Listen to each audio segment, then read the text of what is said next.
Excellent stuff. So we're underway. Welcome, Steve Corbett. How are you doing? Not too bad, Johnny. Not too bad at all. Thanks for inviting me.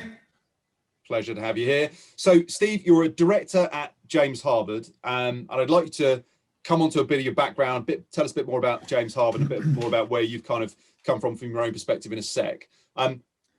Just before we do that, just to lay out what we're going to be talking about today, we're going to be looking at statement of work and outcome-based work delivery, but with a specific lens, looking at it from this kind of project and consulting services perspective. I'm really looking forward to getting into this. There's loads of useful areas that we're going to cover, and I think it's a great angle to approach it from.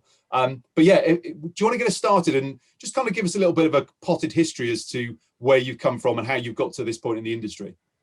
Yeah, definitely, no problem. So yeah, I think looking back on my LinkedIn profile, I think I've got about 20 years experience now, work experience, which is a hell of a long time. I suppose you call it the general resourcing recruitment. You know, I think I started in the industry like everybody does, kind of fell into recruitment, managed to work for a fantastic organization, was there for about 15 years. So helped build that organization up from your traditional kind of recruitment resourcing model. Then we moved through into the newer kind of products and services. So your MSP route, your RPO route, employed consultant model. We had an offshore software development business over in Vietnam that we were able to put on the portfolio as well. So started to get into that professional services arena over that time. So spent a good chunk of my career there. Did a kind of 18-month gig client side for a client who was going through a digital transformation. It seems that most of my career is centered around change in one guise or another, digital change, business change, culture change. So I did a piece for a client there for 18 months who were going through a big digital change and transformation program themselves. Spent 3 years at one of the largest outsource companies as well. So really kind of started to look at the professional services model there and what was happening in the market, where we started to come across this word, statement of work, and what that meant and that kind of thing. And then an old colleague who I started my career with gave me a call one day and said, "Look, we're building out this business, James Harvard. It's perfect for what you have been doing, what you want to do. It's really around the statement of work, services, consultancy model. Do you fancy coming over?" And I was more than happy to. So that's my quick background. And I think to answer your question, or what we'll get to, I think there's been through all those years, there's been, as you've probably seen, Johnny, there's been a natural change, natural rhythm, natural wave of new models, new thinking coming into the market, which has kind of steered where I've gone. Yeah, it's really interesting to see how things have changed, having been involved in the kind of workforce technology sector myself since 2001, and just seeing the way that how organizations resource the work that they need to do has evolved over time, and how technology has enabled and facilitated that. Looking at the rise of the agency model, huge growth of the contingent workforce market, and maturity in that market. And then, you know, other models being addressed, factors which we can come on to discuss in a minute. I think you previously termed it a perfect storm. And I think you're right. When you look at, some of the factors that we've spoken about ourselves previously around Brexit and IR35 and stuff like that, it's brought things to a rapid crescendo over the last, I'd say, 2 to 3 years. But I mean, you know, from your point of view, there's been changes in the way that technology can work with this sort of stuff. There's disruption going on, but you're talking about change, you're talking about transformation. How have you seen that firsthand kind of come to fruition? What are the main drivers you've seen pushing it? Yeah, it's something that's been happening behind the scenes for a hell of a long time. People think it's COVID and IR35 that's really driven this change, and it has, of course. But that's kind of the end piece. My career has always been in pure play IT technology, resourcing, projects, delivery. So I've always had that spine of technology and change going through my career. So let's just take the technology piece to start with. As we've all seen, the technology kind of revolution, the fourth industrial revolution, if you want to call it that, has been gathering pace behind the scenes for many, many, many years. So, we started to see this 10 years ago, really, where it wasn't just technology gizmos and gadgets that took acceleration. It was actually technology businesses which came to the fore. Technology is just constantly evolving. The speed of technology is just unbelievable. The Amazon effect now. You go on Amazon, you order something and it's in within your door within an hour. Just mind-boggling. 5-10 years ago, that was just unthinkable. So the speed of technology has just been unrelenting. And what that's led to are, as I say, not just traditional companies having to change, but having to change because there's new disruptors coming into the market that have changed their whole business model. They've changed the whole industry. We know all the, Airbnb in the hotel sector, Uber in the taxi sector. It's just totally changed the industry, the target operating model, the business itself. So that's been going on in the background. So we slowly started to see companies looking at this digital transformation change. And then that covers, technology, business models, people, culture change. So that's been going on in the background. So we started to, resource projects for that many, many years ago. Then alongside that, because of technology, the whole kind of people and consumerism angle changed as well. So people wanted things faster, quicker, cleaner. They were more willing to accept products, services by the new disruptive companies, by smaller unknown companies, which really worried the big boys. So that's all been going on. And we'll probably bounce around a little bit into this conversation, but then you've got kind of people's working patterns. What did they want? They started to look at this market and gone, well, everything's changed. It's actually, well, I want to change. I want to change my working habits, how I engage with work. As you say, the explosion of the contracting market, the gig economy, loads of people in the technology sector, because of technology enablement, launched their own businesses, got together with other contractors and launched their own businesses. So we had that. Some people wanted to take time off. Some people wanted to have a perm role. Some people wanted to have a gig. Some people wanted to go abroad. Transient workforces, and you get into, because of technology, you can go and work on a beach over in wherever, although I never got to do that. You can go and do that. So you've got this massive shift and this massive change in the industry that's been going on. Then you've got obviously Gen X, Gen Y, who want totally different things as well. They expect to have flexible work, and they expect to work for a new disruptive technology business. They expect to do a couple of years there, a couple of years there, maybe 2 or 3 jobs at the same time. That's the norm now. So all that's crashing together. Then you've got COVID on top of that, which has just magnified everything. The flexible working from home was forced on people. That was on the agenda. People, I think, made a life decision at that point and looked back at their careers, their lives, their families, and went, why are we all getting on the train at 6:15 in the morning to London? Why are we doing this 5 days a week? I want something different from life. So that changed. Then you've already said the word IR35. That came into effect in the market, which totally changed the contracting model, in terms of client side and contractor.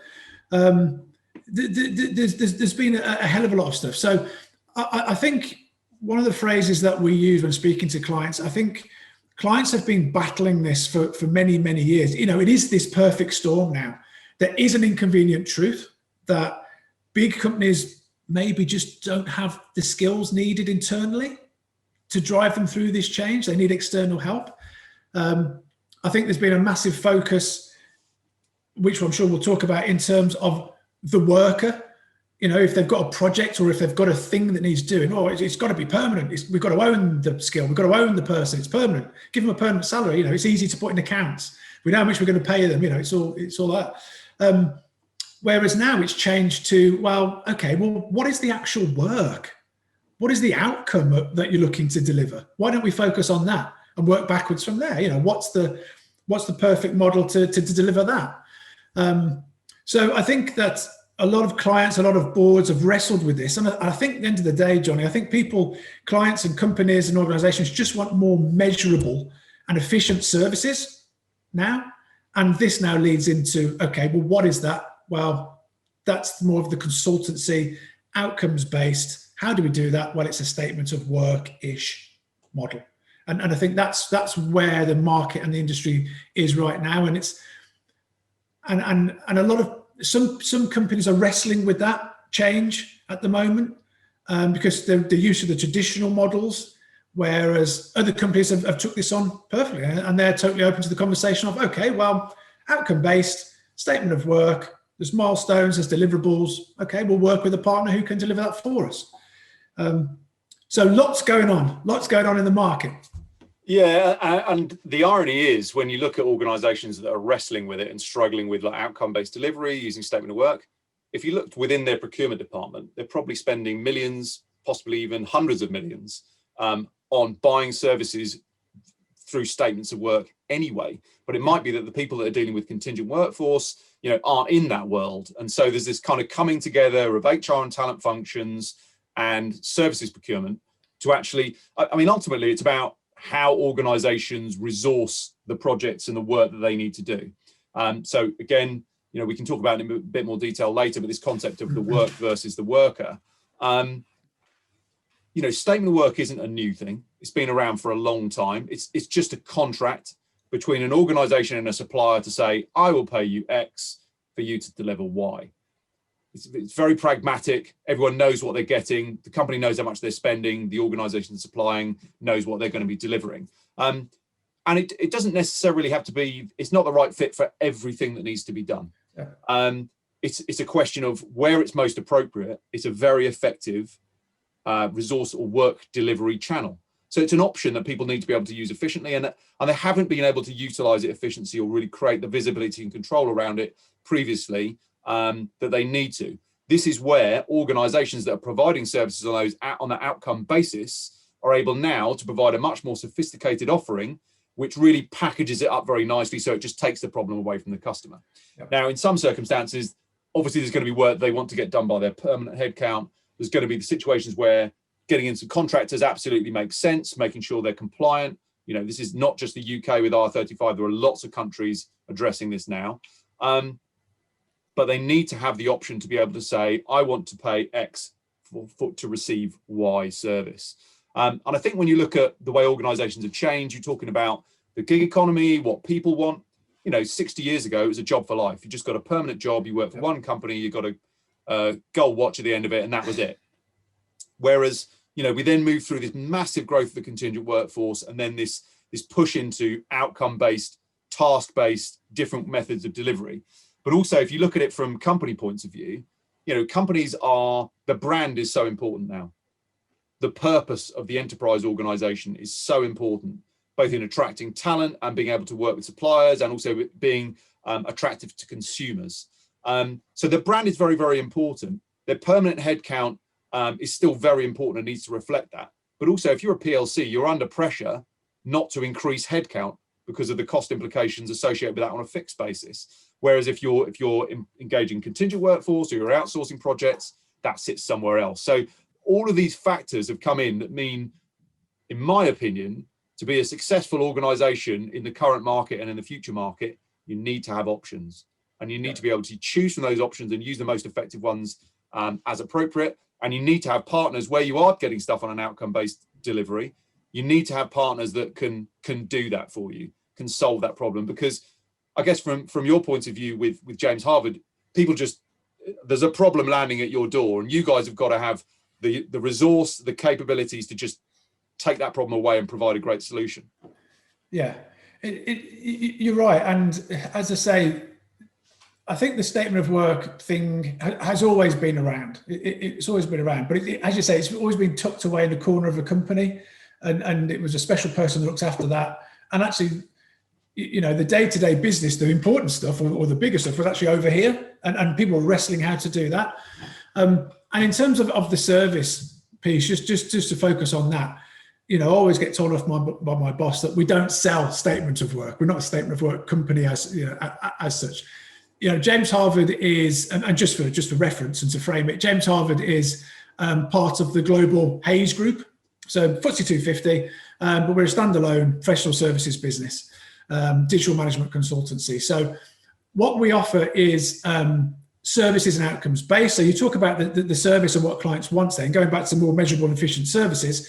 Yes, we provide, projects delivered resource, but the service wrapper around that I think is important to focus on, where clients want, full project management, governance, tracking, milestones, risks and issues, risks built in, financial risks shared, delivery risks shared.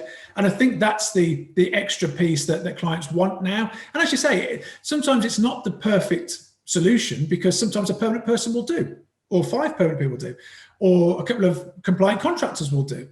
But I think where we're winning and where we're doing very well in is where you speak to a client and they say, look, Steve, we just, the CEO upstairs is stamping his feet. He wants us to reignite 2020 projects that were all on hold because of COVID, because of the disruption and that. Reignite 2020, we have to get those delivered. But he's also given us the 21 roadmap to deliver as well, and that needs to be done. But also we've got all these digital change and transformation initiatives that are going on that he wants all my guys to deliver as well, and that needs to. And also, by the way, he wants us to keep going with our COVID responses and our COVID projects and how we're going to do that. And also he wants us to keep the lights on, the BAU. So all of a sudden, the word bandwidth comes out, and companies just don't have the bandwidth internally or the skills internally to deliver everything. So then you can start to look at, okay, right, what can be boxed off into a deliverable outcome-based piece of work that you can outsource to a James Harvard? And I think that's where a lot of the value is added. Going on from that as well, independence, so independent eyes, and I'll kind of hold my tongue because I'm sure we'll get onto the management consultancy fatigue angle, but so independence there. So and I suppose getting to the end of the conversation, how do we deliver that? Yeah, typically it's through a statement of work. So that's where it ends up there. So you've got this whole kind of service line that clients actually look at it and go, right, okay, bandwidth, resource, expertise, everything's managed for us. Time taken off. We've got a fixed cost or a milestone based or a time materials based. Right, we know what we're paying there. Actually, God, that's the last piece of the jigsaw that we need. That's what we need. So that's where we're being successful at the moment. So yeah, lots of stuff all crashing together, but this approach just seems to be gaining a lot of traction in the market at the moment. I'm sure you've had conversations with your clients and prospects where you mention SoW or statement of work, and they go, yeah, that's what we need. We don't kind of know what it is yet, but that's what we need. So, and in terms of looking at the future, I think this, I passionately do believe this is the way the market will go, and it will just be the norm in the end.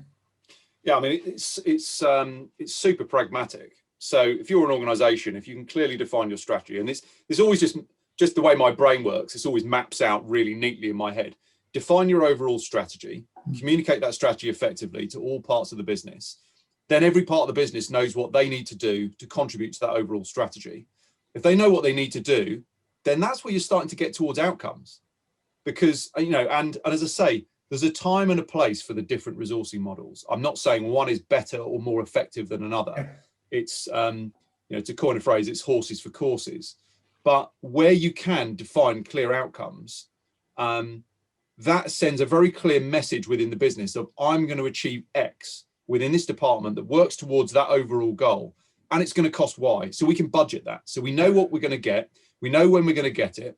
And that's going to contribute to our overall objectives. Of course, you need the right suppliers to be able to meet those goals, to quote effectively, to be able to deliver on what they're promised without it taking twice as long and costing twice as much.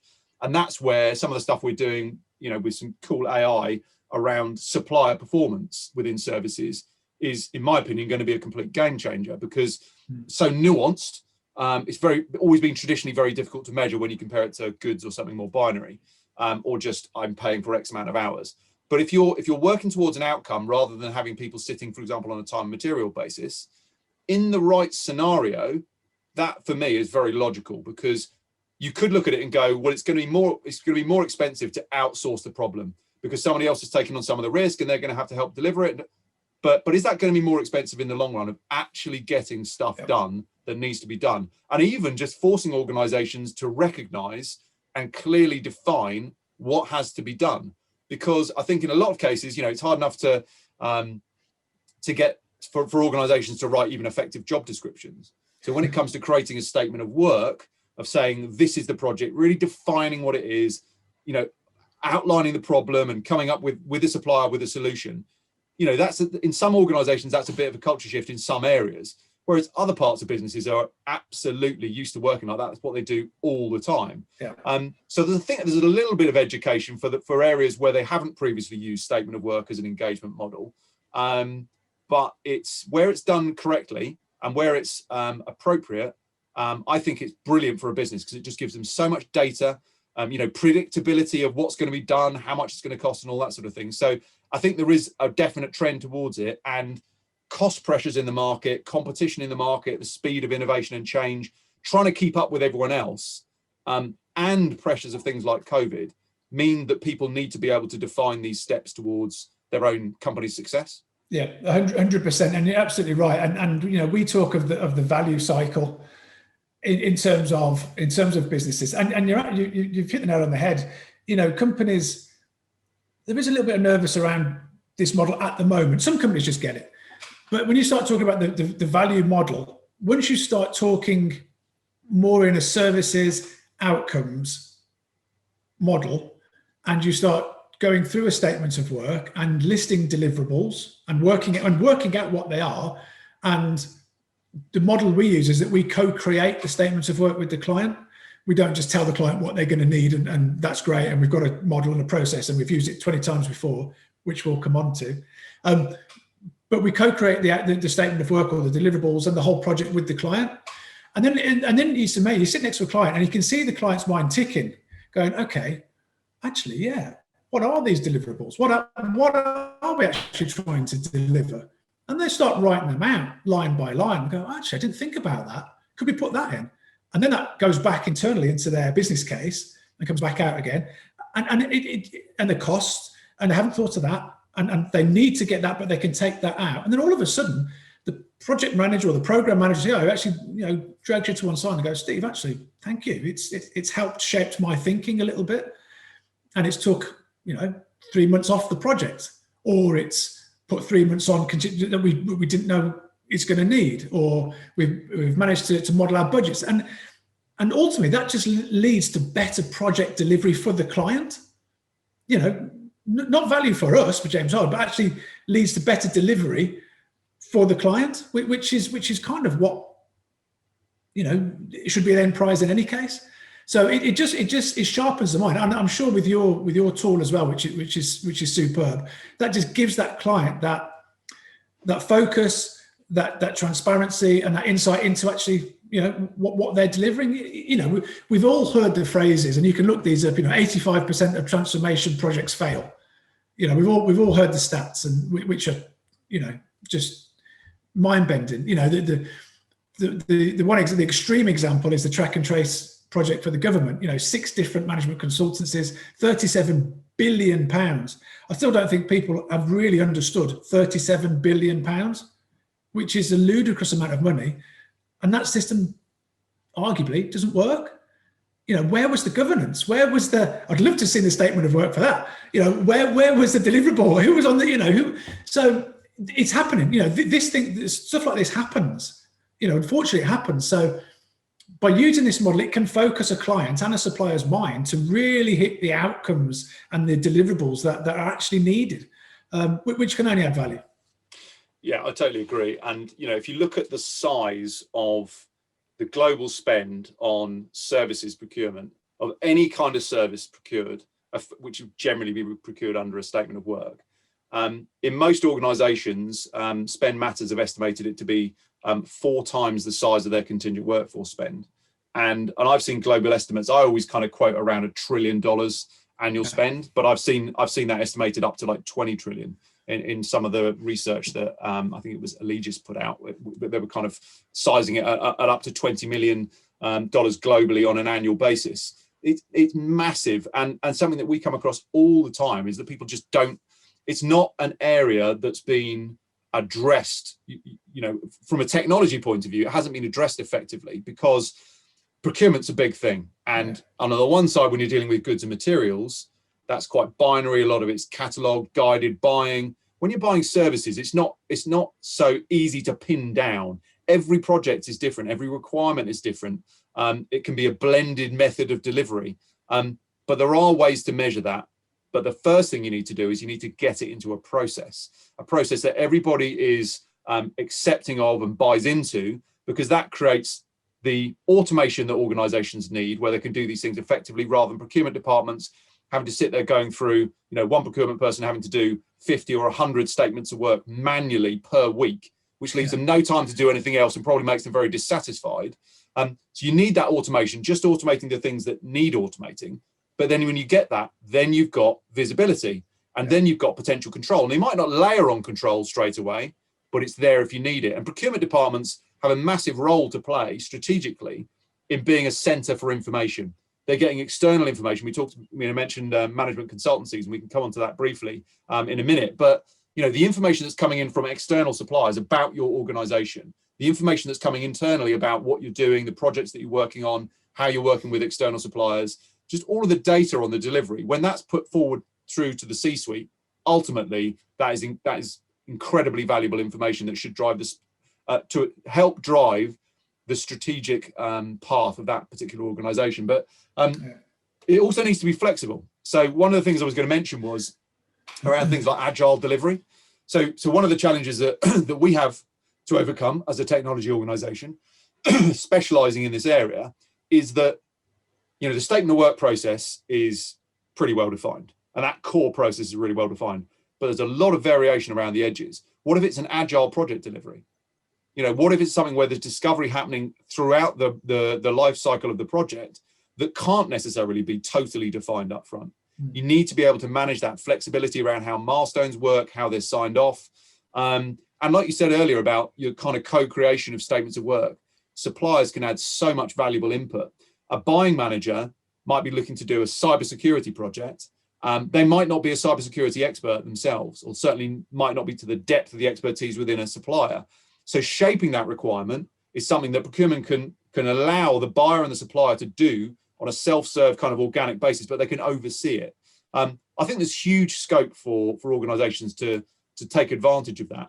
And you mentioned that there's risk in, or companies have perceived risk in using new models. Firstly, they spend a massive amount of money on work delivered under a statement of work anyway, in almost, in most cases.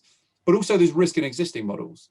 We saw all of the kind of stuff around furlough and redundancies and things like that during the COVID pandemic, but also R35 and things like that. The contracting side of it has now become in some ways much more risky. I don't know if you saw it, but I stuck an article up on LinkedIn yesterday where the DWP have been fined something like 87 million by HMRC for R35 non-compliance.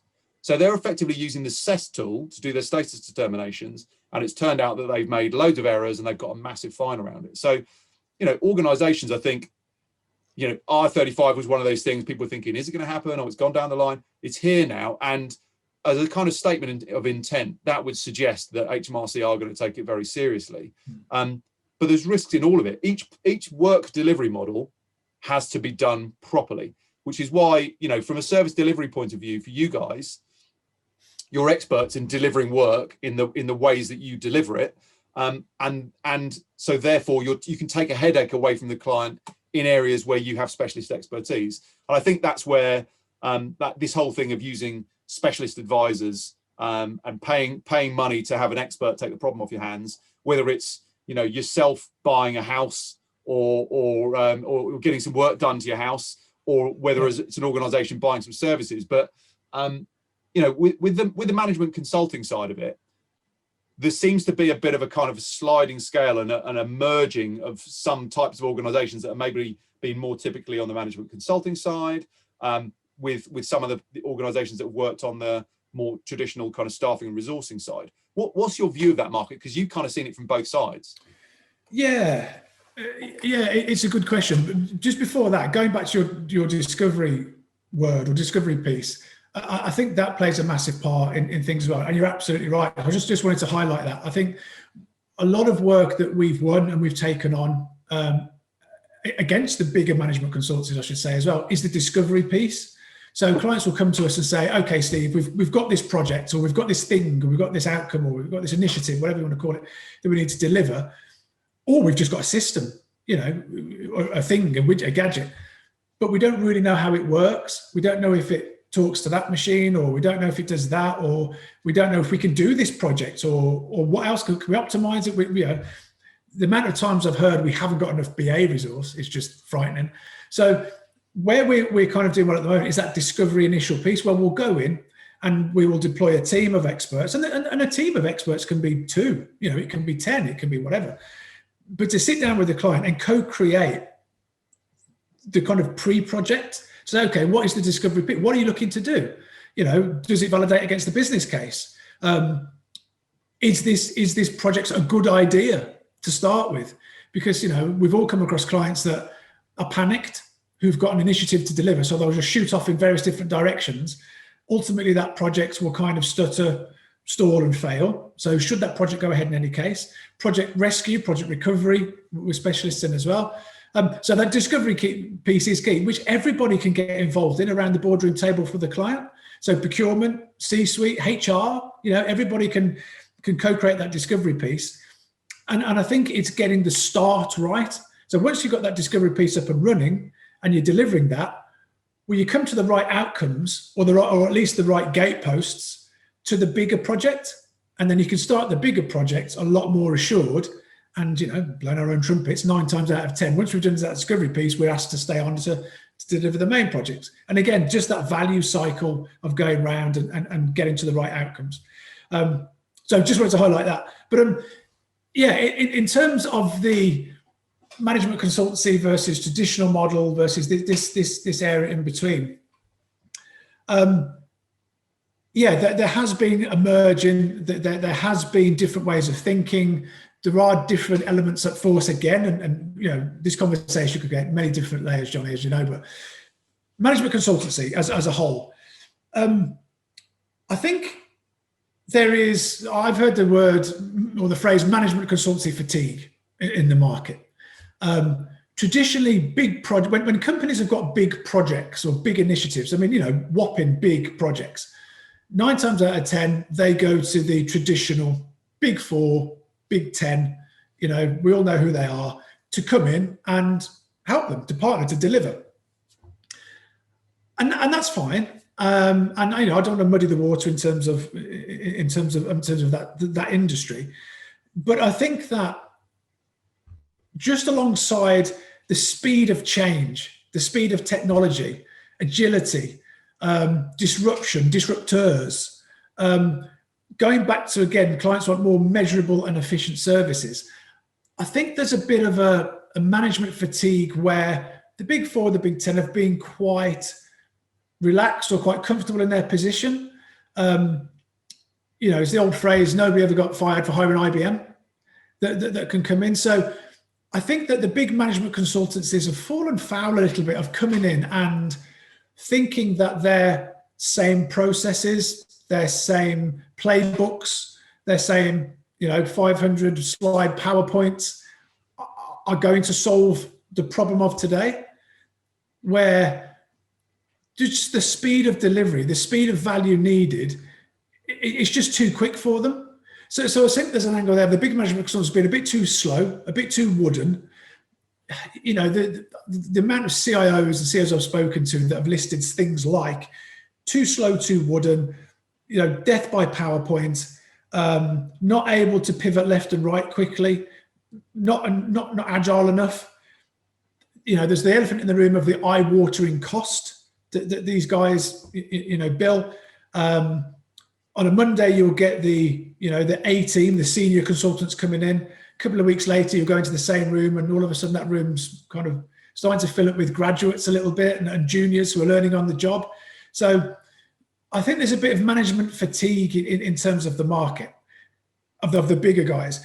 Then you go to the other end of the market, where you look at your more traditional, you know, recruitment companies, traditional agencies, which will always be around, you know, which is fine, which is great. But I think that with I spoke to a CIO the other day who coined the phrase, on a project, she doesn't want to hire 5 or 10 disparate contractors anymore, because that's kind of a bit of a hire and hope model, where you'll hire these guys, they'll turn up on in the reception on Monday morning, and hopefully they'll deliver what you want them to deliver. And a lot of the time they do. That's not to slight them, but I think there's a piece in the middle where James Harvard is really doing well, where we are. We don't want to be a big 4. We don't want to be a big 10. The bigger management consultancies hold permanent employees of 5,000 globally. 10, 20,000. So it's a very high salary cost. So whenever they engage with the client, they've got to pass that cost on, which is where the invoices start going up. The James Harvard model is a hybrid model. It's a disruptive model. I know the word disruption is used a lot, but it's a disruptive model where we are probably just under 30 permanent employees of very experienced delivery, program, project managers, a couple of technical staff, pre-sales, ex-CIOs, ex-Big 4 people that have been around, the circuit and now have got disenfranchised with that industry. And then below that, we've got retained experts, associate model. So guys that we trust, we know, we've worked with, guys that have delivered. You look at all the big change programs and projects that have been delivered, you look through their team sheet, and it'd be one of these people, or 2 or 5 of these people that have done it. Experts in their field, SMEs. And then we are very, very lucky. We're part of the global Hays business. So we've got a massive supply chain and talent pool if we then need to go and get, individuals from that talent pool. So, and then obviously we've got the service wrapper around that. The project management, the governance, very strict, very strong governance around that manages all the risks, issues, tracking changes, the pure project PMO facility there, typically delivered through a statement of work. And that just offers clients something a little bit different. We're faster, we're more agile. We can pivot left and right if the project needs it. We can scale up, we can scale down. We deploy, and we are a bunch of delivery experts that can add instant value, rather than going through, a pre-sales 500 slide deck, and then we may do some work in 3 or 4 months. We co-deliver, co-create with the client. We don't take the project away down a corridor and deliver it back on a Friday afternoon. We can augment and supplement a client's team.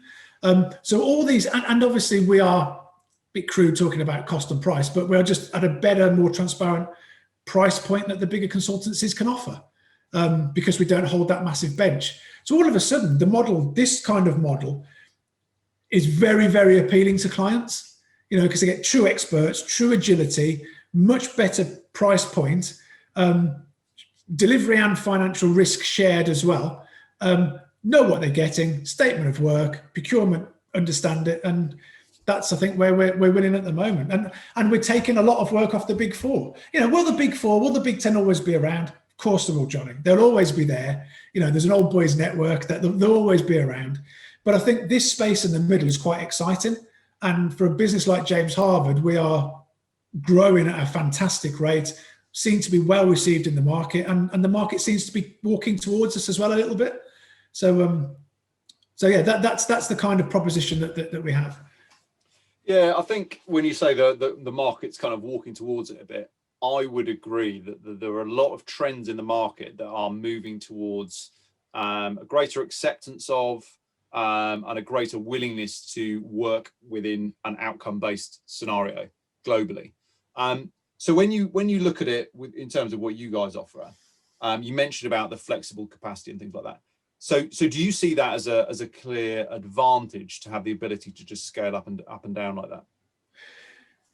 Definitely, it's one of them. One of the advantages, yeah. We are quite lucky that we're part of the global Hays group. So we've got probably the biggest supply chain in the world. Hays being the biggest resource business in the world. So we're quite, we do quite well in terms of that area. We've built up, we're made up of 20, 30 delivery experts that have, I think our senior team, I think we worked out, have got about 250 years experience combined in terms of delivering programs and projects, basically because they're old. But they've got about 200 years of delivery experience, which is invaluable. As a result of that, we've got our own networks of experts that we know, that we've worked with before, true experts, who all are very passionate about working on the best projects and to actually deliver value. One of the phrases that we use, we don't want to keep the client in the problem for as long as we have to. We don't have the land and expand mentality that the bigger management consultancies have. So with us, it's about delivering value quickly, not keeping the client in the problem. So scale up, scale down, and a much better price point than the bigger agencies. The bigger management consultancies. And how important is statement of work at the core of the proposition?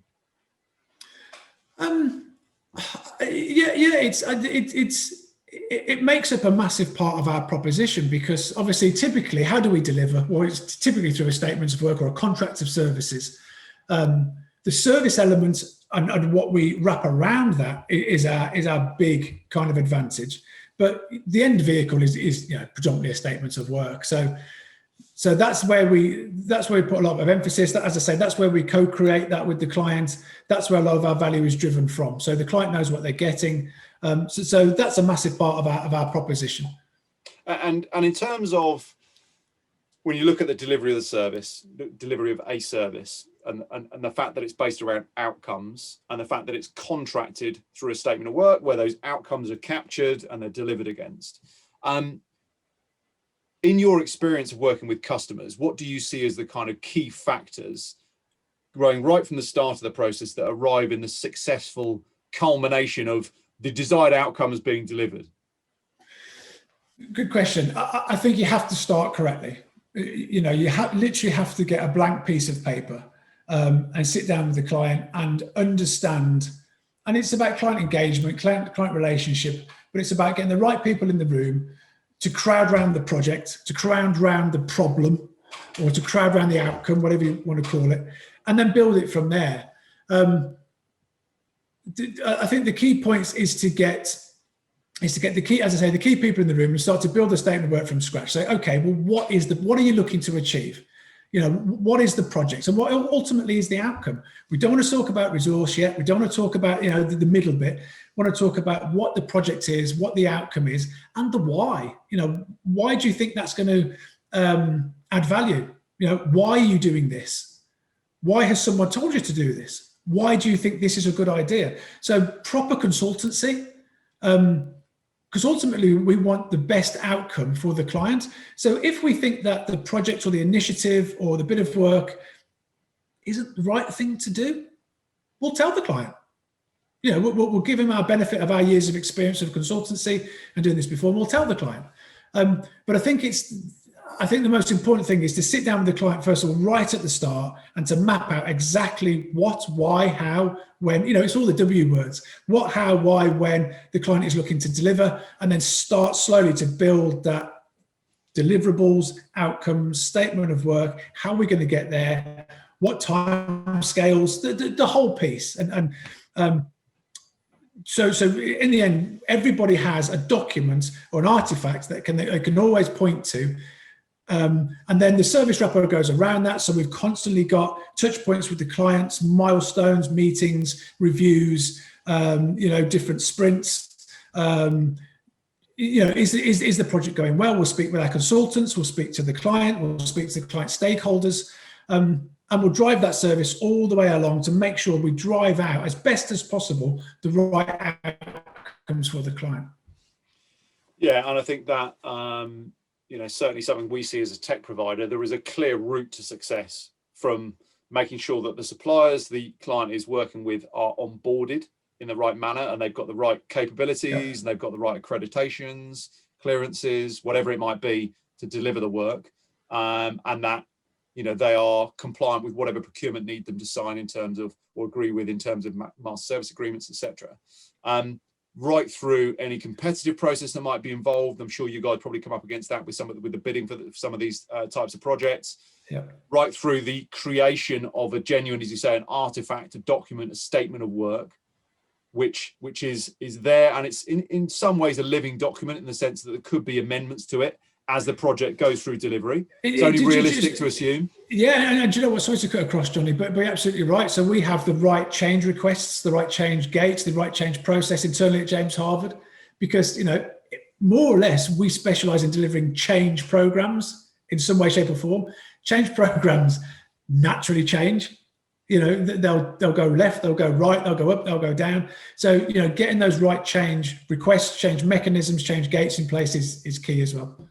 Yeah, and I think one of the things that we have seen ourselves to be doing, we see ourselves as a leader in this area, is taking the definition of what's going to be delivered and taking that through into a delivery phase, because I think that quite often can get lost. Yeah. If you create a statement of work and you get to the point of contract, and that statement of work just goes and sits in a shared file somewhere that no one ever looks at again, you just lose this whole delivery part of it. So you're being promised something, you're saying you're going to pay for it, and then there are just invoices coming through, and no one really has much visibility in most cases around that. So you've got that part of the process, the delivery phase, milestones being approved, milestones being amended, partial milestones being delivered, and all the flexibility required around that.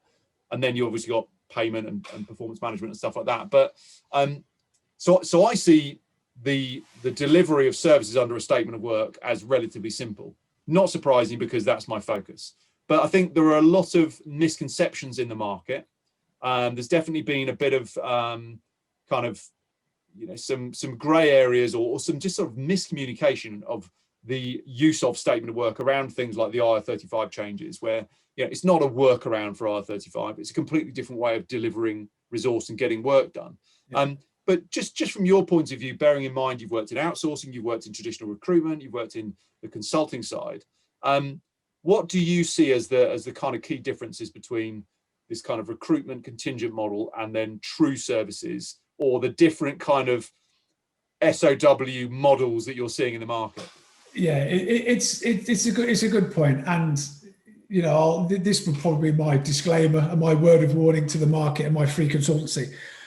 I've sat on numerous sides of the fences, so I've worked in different models, so I know how they all work.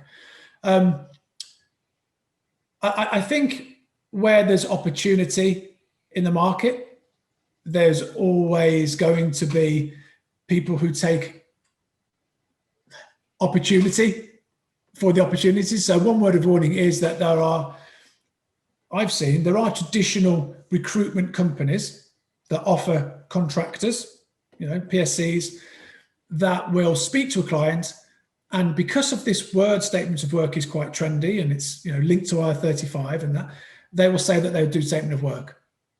They don't. They just don't. They will, in some cases, unfortunately, just get a standard contract to contract, you know, a traditional we've had for years and years and years, get a big marker pen and write SOW at the top of that contract, you know, maybe put a fixed price sometimes on there if they're daring enough, put a fixed price on there, send it to the client, say, we do statement of work, we can take all your problems away. You know, they don't. Clients need to be aware of that. You know, I say it quite jokingly, but clients need to be aware of that. They don't want to be caught out. I think that a pure service model, an outcomes model like a James Harvard, traditional recruitment companies just can't compete with that.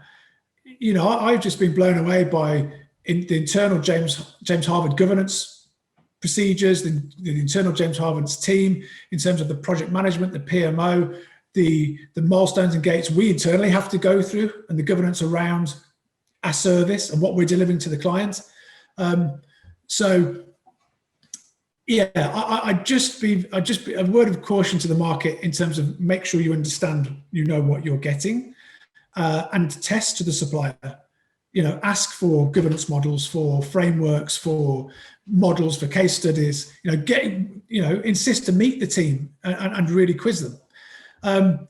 In terms of the IR35 piece, which is the white elephant in the room, you know, some recruitment agencies, some clients see statement of work, automatically as an IR35 get around.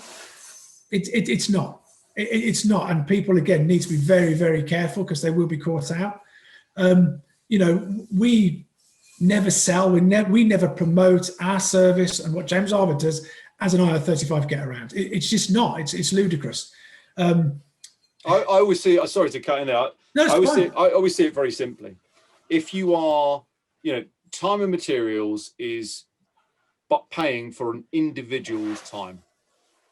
Buying something, procuring a service via a statement of work is outsourcing a problem to a service provider who will deliver on an outcome basis. So I see it as kind of quite, binary. However, there are some grey areas in how that can be delivered, and I think you're right.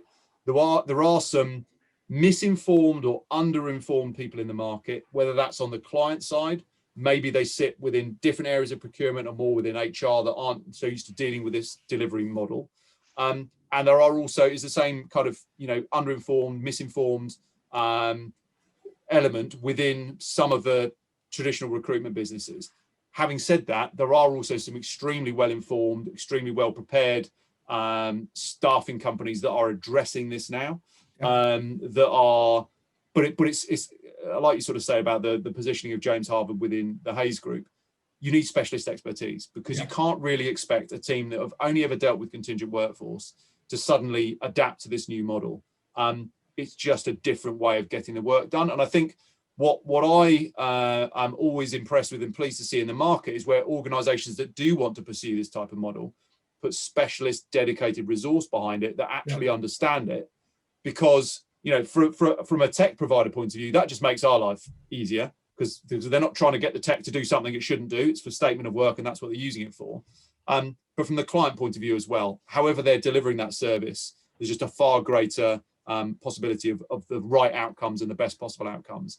But I mean, if you look at it from the perspective of, I would class James Harvard as, in our parlance as a project and consulting services organization. So it's at the very heart of everything that you do. But have you seen any kind of grey areas that where you see there's kind of more to be explored and more to come out about it? We're starting to, and we're starting to have internal conversations around. One of the big things we do, we're constantly talking to our clients. We're constantly talking about our clients about what problems they've got, what kind of avenues they want to go down, where they need the biggest help. So we're starting to see products, services, things around cybersecurity. So SoW as a service is quite strong for us at the moment. Architecture as a service.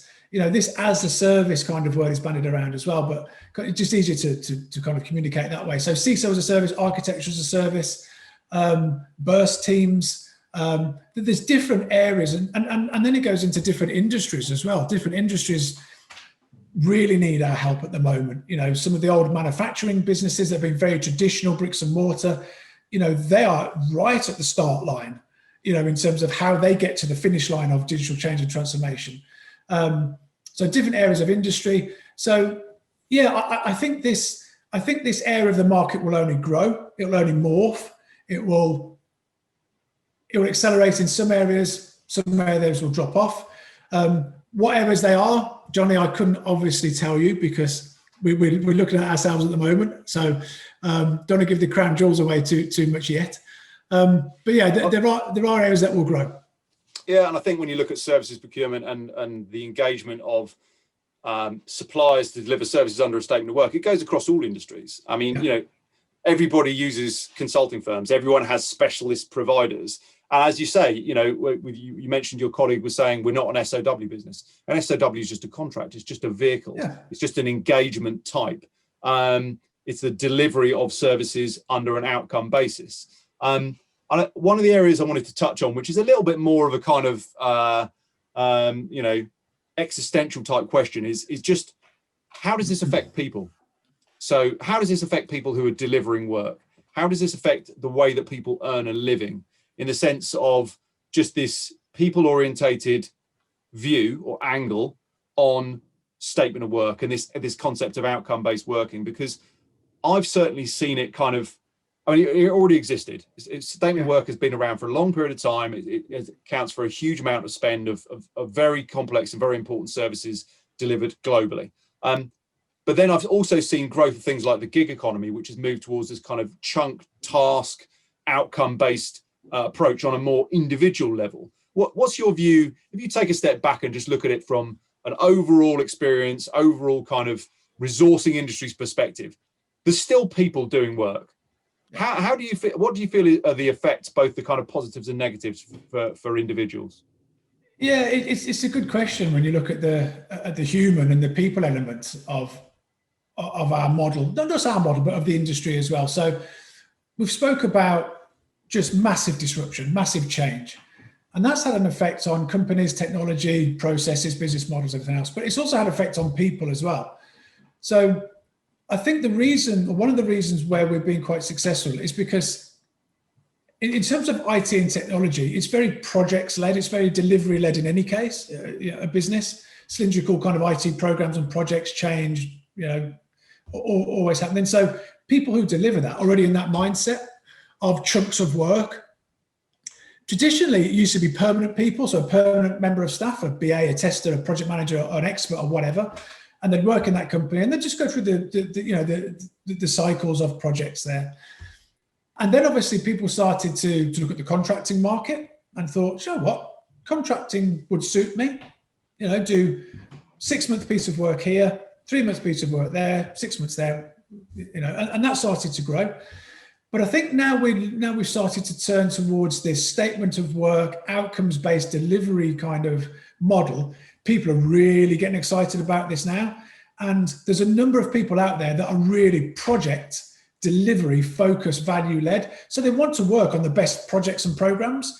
So we are generating now, as part of our business, a kind of a group, a society, a community of experts that want to work in this model. And this spans from portfolio careers. So, there's very experienced people out there that just want to do a couple of days at client A, a couple of days at client B, and maybe, 8 hours at client C. But they want to add value as much as they can, be part of a team that's delivering a chunk of work as an overall program.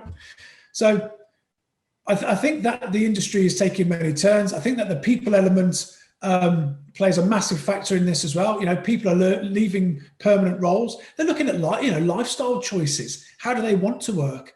Where do they want to live? How do they want to get paid? What vehicle they want to engage with? When we speak to our associates and experts in the field about projects and programs and what we need and delivery, they just get so excited about it.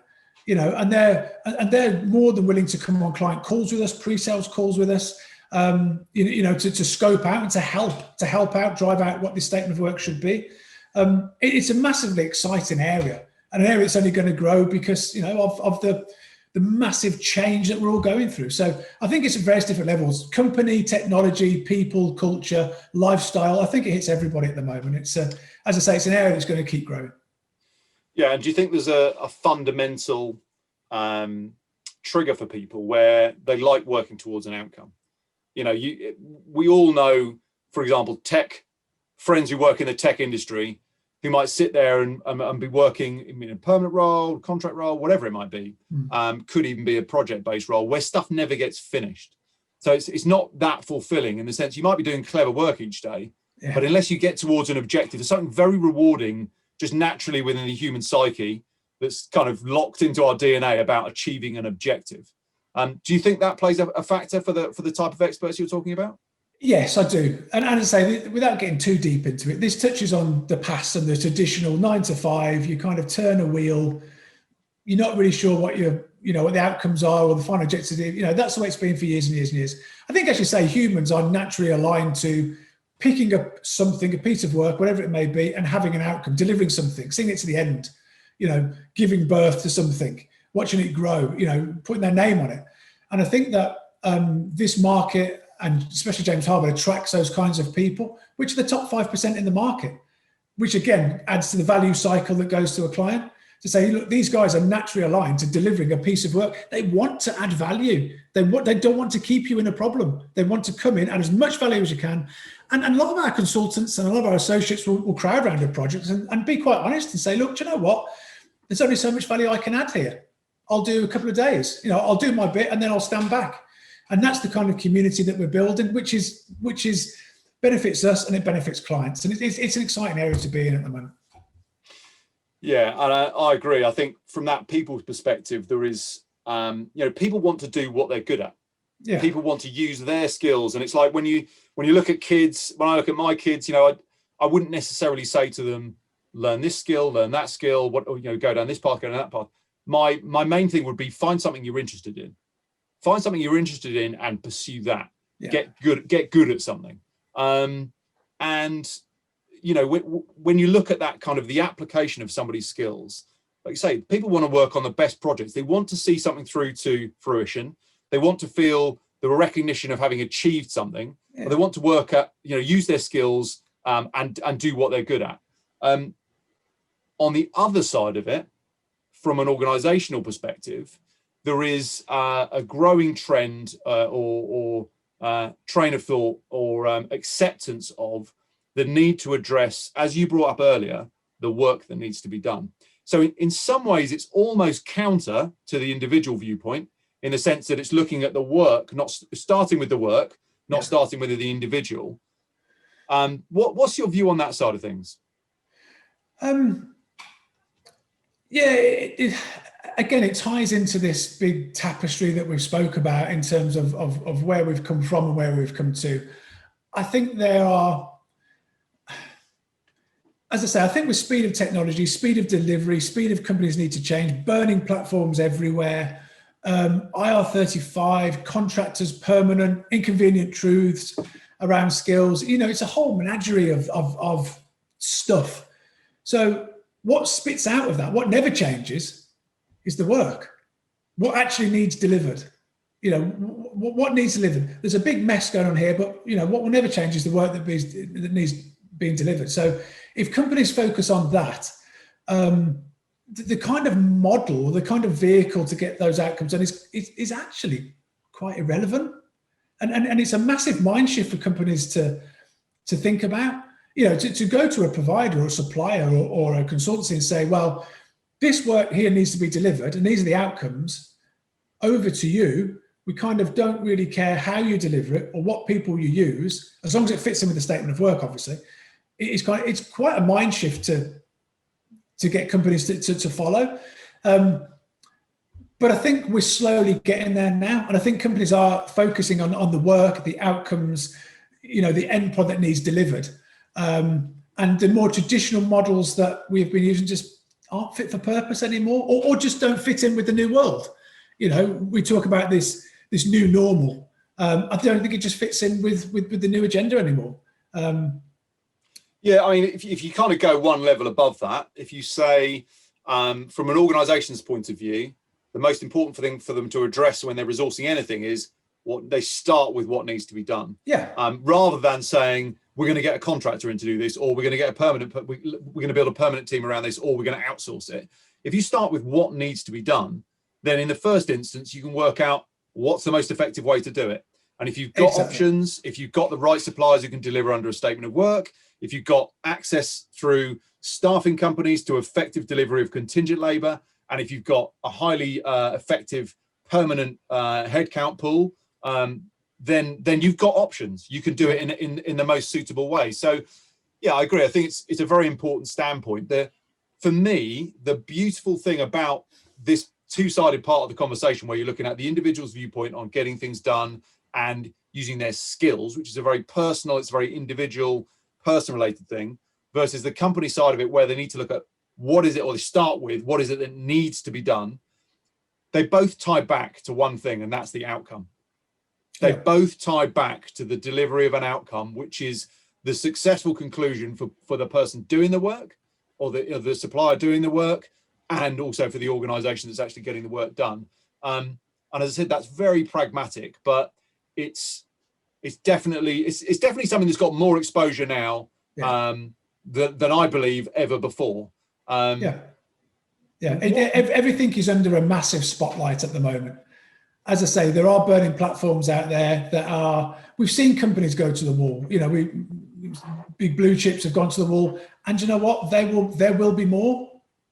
You know, there will be more blue chips, big global companies that are struggling right now who will not make it into the next, 5, 10, 15 years unless they change now. So this is where these models are being quite effective. And if you focus on the work that needs to be done, have an open mind, look at options, look at what the best vehicle to get there is. Some companies look at a model like ours and go, going to be expensive. You'd be surprised compared to a list of options. We're probably mid-table, but you have that service wrapper, you have all the guarantees around it.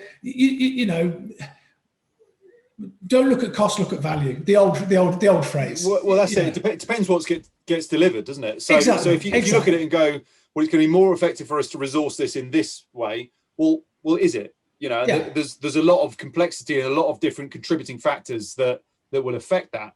It's not just a question of you can't just boil it down to rates, for example, like rate cards. You can't just boil it down to rate cards.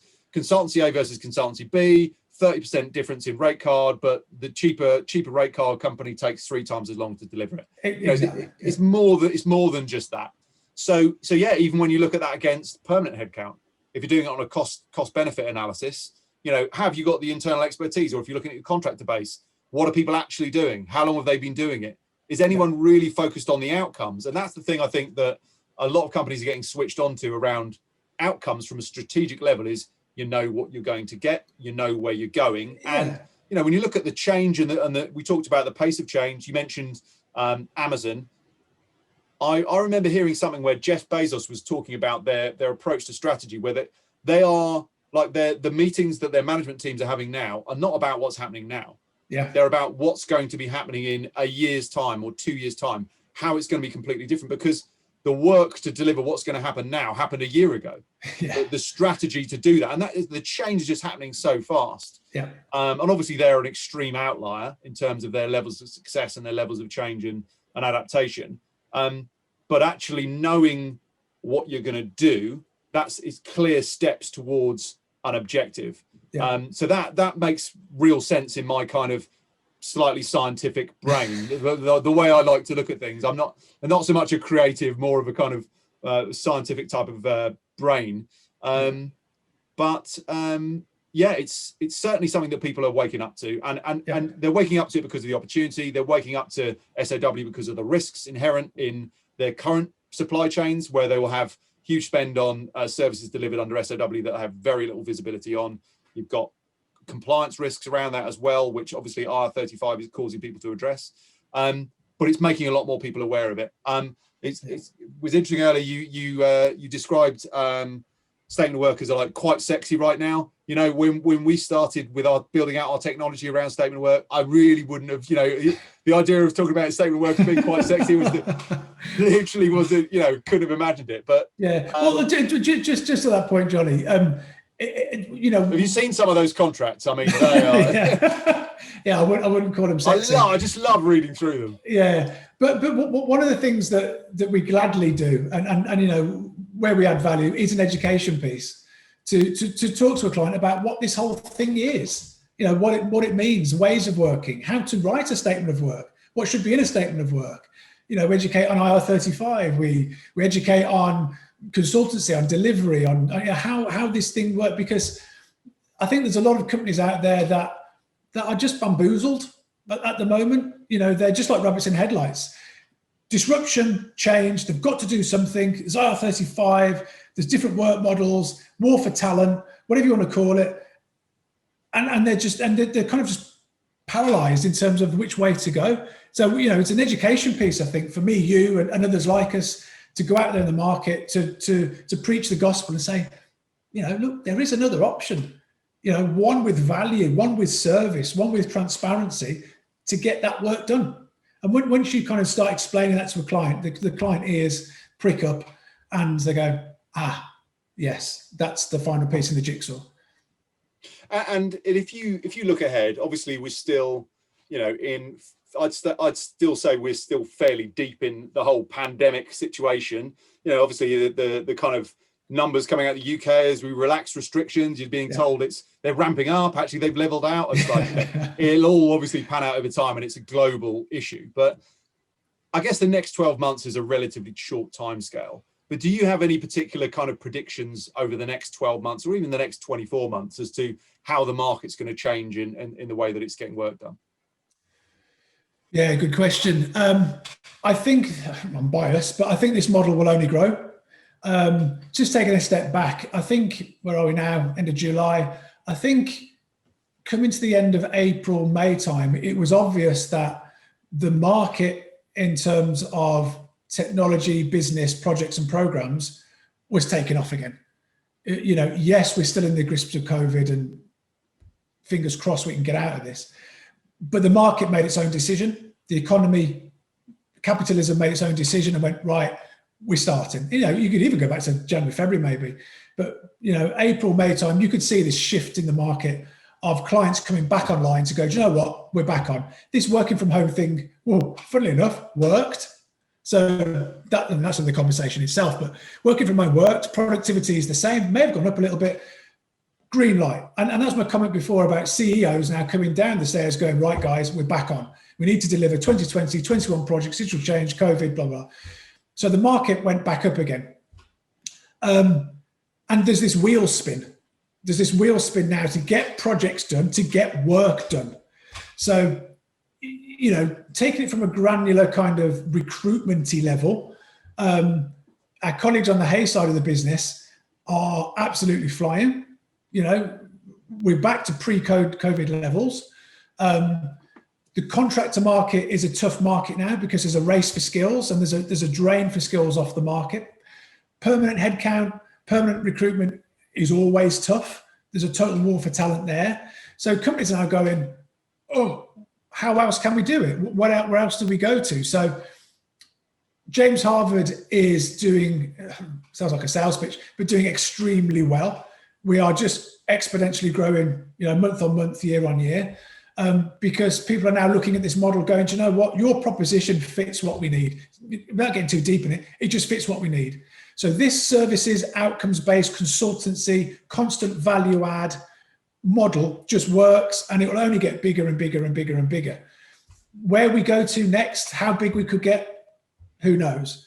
You know, we want to keep it true to the market. We want to stay as a disruptor, quite a bold consultancy. You know, I think once you get too big, you start to fall into the areas of the bigger guys and you start to get slower and wooden. We don't want to do that. We want to be quick to service our clients, quick to deliver, agile, keep all that service method in there. So, you know, the outlook and the market is very exciting. You know, fingers crossed we get on top of the COVID pandemic and things get back to normal. But definitely the market and the need to deliver is just growing exponentially. Yeah, it's been a scary time. It's been a sad time and a difficult time for you know, people all over the world. But from a business perspective, when you look at what the market is trying to do at the moment, I think where there are challenges, change and disruption is created. And, you know, to a certain extent, that's always creates an exciting situation.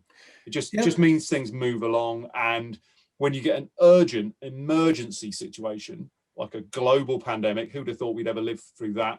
That just forces you can't have any fluff around things. Yeah. It absolutely strips away any layers of complacency where people just have to get stuff done. It's like the challenges that procurement teams faced, you know, government procurement departments in sourcing PPE and trying to deal with all of the chaos that was caused by the pandemic. But it does create opportunity. It does create change, and you know, hopefully there can be some positives that come out of it. Like you mentioned about working practices and the fact that remote working, it works. You know, I agree with the whole thing of you know, organizations being able to be flexible where, you know, it's nice going into the office. I currently go into the office a couple of days a week. It's great. I really enjoy it, going face to face with my colleagues, you know, bouncing ideas around whiteboards and all that sort of stuff, and just being together and feeling that energy is fantastic. But likewise, you know, we spent a long period of time not going to the office at all, and we've still managed to be very, very productive. So I think it's really whatever the people working in your organisation need, you need to be able to provide that, and that's going to change the way office space is utilised. It's going to change the way people work generally. But sorry to go across, Johnny, but I think you're right. I think through everything that's happened, I think there is a natural, and I don't want to use the word global reset because that starts conspiracy theorists off, but there is a reset. This is a point in time now where businesses, people have been given, it sounds horrible, but been given an opportunity to look at what they're doing and to make a change, to make a reset, to go, okay, this business model that we've been following, has it been the right one? Is it the right one? We've always had this change agenda here. Now is the perfect time to do it. Now is the perfect time to reset business models, size of businesses, products, offerings, agility, platforms, whatever you want to call it. And people as well have looked at lifestyle, 9 to 5 versus gig economy versus portfolio versus statement of work, whatever. Now is a reset time for companies to reset what they're doing, change their platforms, change their thinking, change their business models to get ready for what is going to be an exciting future. And, that's where we're kind of doing well as well. We're helping clients to achieve that. So exciting stuff.